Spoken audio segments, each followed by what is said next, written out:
Hi, and welcome to this tutorial about how to do tables and tabs.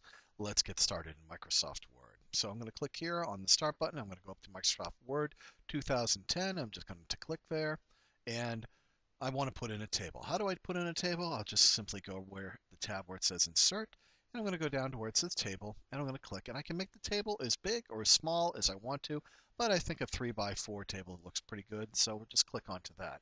Now, to enter into it, all I got to do is just type, and if I hit the tab key, that allows me to move through each cell. Now, when I get to the last cell and I hit tab, it makes a new row. See how that works. I can also add a new row by going into the margin here and right click it. Well, first click once to select the row that you want to add above or below, and then right click and then insert row above or row below.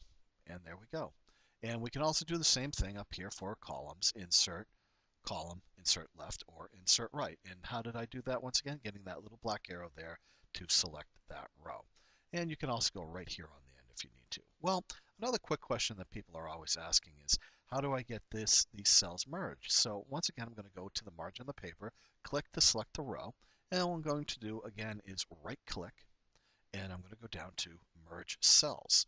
Now the merge cells are there, and I want to get the word over in the middle. I can hit Control Center, or basically the old way of doing it is just going to Home and then going here to Center, and it's Control E, and we go in like that. So we center it that way. Now if I want to make it get some color in my table, what I can do is highlight the row once again, going to the outside, clicking on Table Tools up here, and then I'm going to go to where it says Shading, and I'm going to go down and pick the color that I like, and maybe I don't like that color, but I'm still going to pick it. And we're basically done our table. And that's about it. If I want to delete the table, I just click on the selection tool for the table. And what I do is right click and delete table is right there. But that's pretty much it for the tables. They're relatively simple to set up. Now to make tabs, tabs are also as easy, but they're kind of a mystery for most people. First off, I'm going to look all the way over here. There's this little tab marker here, and I want to make sure that I have a ruler. If you do not have a ruler, go to View, Ruler, and make sure that the ruler is checked off. So once again, View and Ruler, make sure you have your ruler. And then over here, there'll be a little tab button. And this one says Tab Left, and that for our purposes, we'll use that today.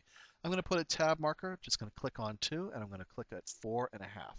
And I'm just making left aligned tabs, and what happens is if I just click and hit the tab key, and I click and hit the tab key, we can see that these words go right to where I set my markers. Now, if I want to change these later on and use numbers, like we'll use our numbers, we'll say that these are numbers, and I want to make these guys numbers, I'm going to go up here and I can move this tab left or I can move this tab right if I want to, but I don't want this tab, so what I'm going to do is I'm going to pull it off.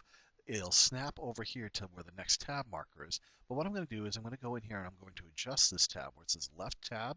I'm going to click, click, and click one more time till I get an inverted T with a dot.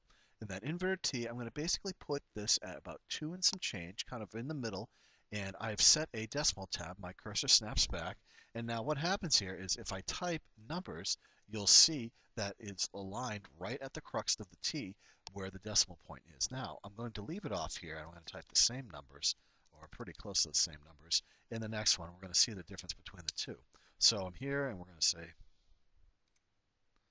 XY, and then I'm over here, and I just say, you'll notice that they're still perfectly aligned off the decimal points. But when I go over here, you'll see that the decimal points are not aligned. So once again,